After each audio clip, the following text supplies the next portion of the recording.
Jackals fans.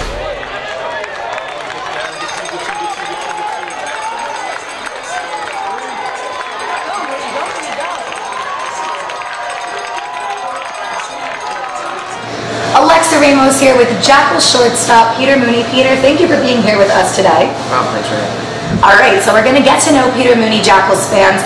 Let's start off the Loxahatchee, Florida native. You started off at Seminole Ridge High School for your baseball career and then went to Palm Beach Community College. During that time, in 2009 and 2010, you were drafted by major league organizations for baseball, first by the Cubs and then by the Cardinals, but you decided to pursue your education. What went into that decision? And can you kind of talk about just your process through that experience? Yeah, well, I have an older brother who took the same route as me. He went to junior college, went to Palm Beach, and then moved on to Florida. And I mean, the route just paid off when he was drafted out of Florida. So I really just had his career to base it off of, and everything went well for him. So I went into Palm Beach Community College, got playing time, got better. I was still young, being drafted, so I didn't think I was ready for professional baseball yet. I was not even finishing my growth spurt yet, so I was just a little guy. I didn't see myself being a professional yet, so got my AA degree at a junior college. Was drafted second time by the Cardinals. It was just a money issue at that point. I mean, I wanted to go to South Carolina. I wanted to visit there, and fell in love with South Carolina immediately. So I knew I wanted to play there, and the Cardinals just couldn't pull me away from school. So went on to South Carolina, and that's where we're at now. So you had a fantastic career at South Carolina. You also were the champions of the 2011 College World Series against University of Florida. Can you talk about that experience and how exciting that was to play with such a great organization and team for the Gamecocks? That was probably one of the best years I've ever had in my life. That was just something you're never going to forget. I mean, you can tell your family members will remember it forever. And I mean, later on I can tell my kids about it and they just be in awe. I mean, because not everybody can say that.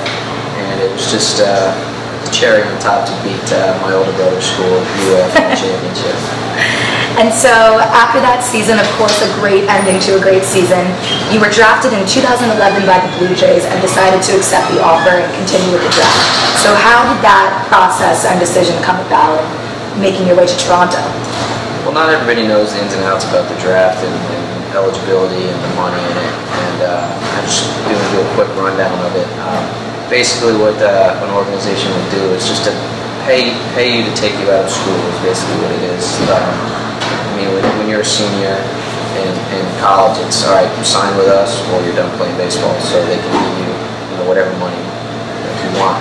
But now that the draft has changed over the years, there's slot money, and it was just the right slot for me, and I thought the Blue Jays needed me, and it was a good organization, so I chose to go with it.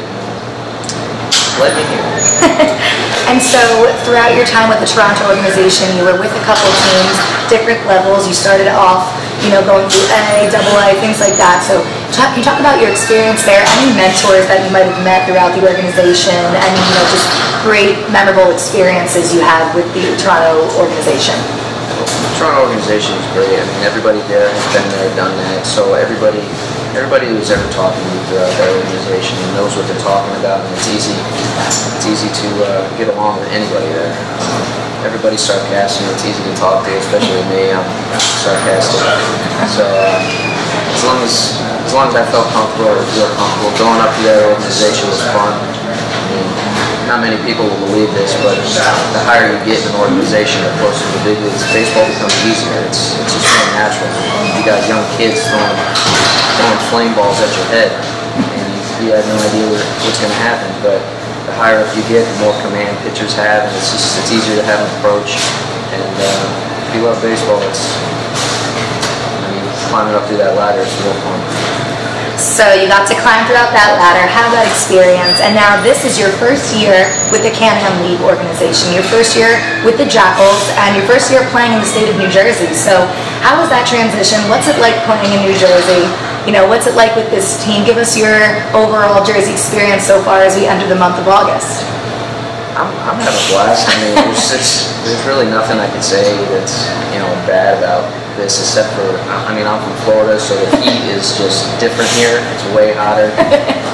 But no, I mean, I think it's impressive how many fans come out to some of these games, and it's just the support you got from them I think is awesome. Because I was in AA, we get probably the same amount of fans with the Blue Jays organization.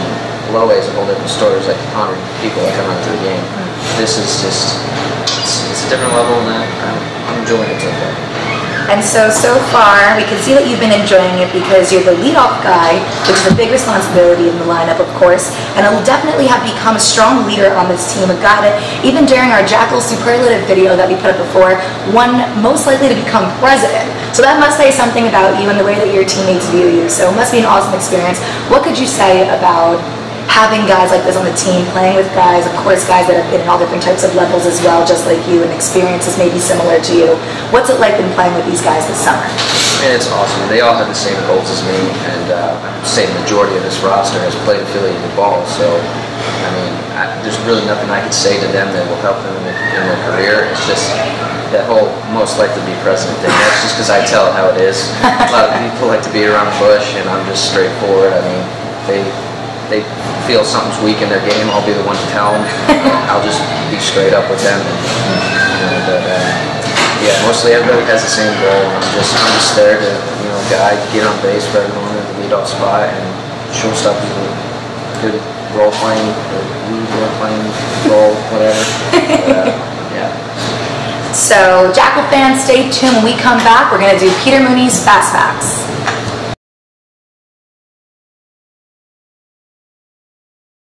Your favorite movie? Favorite movie is Bad Boys 2 with Will Smith and Martin Lawrence. Favorite food? Macaroni, Mama's sauce. Favorite vacation spot? I live in Florida, so I'm just going to have to say the beach where I'm from. Your favorite animal? Favorite animal?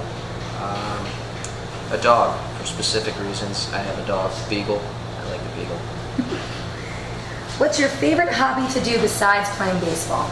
Ping pong. Your most memorable baseball moment? Winning the College World Series.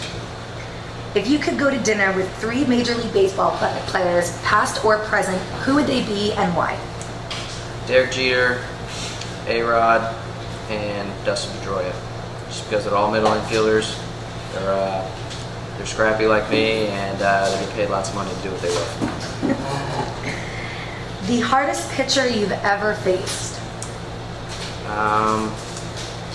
His last name is Giles from the Philadelphia Phillies organization. He's actually their closer right now, I believe. Throws like 103 miles an hour, so that was probably the hardest I've ever faced. What is your favorite part of Yogi Berra Stadium? I'd say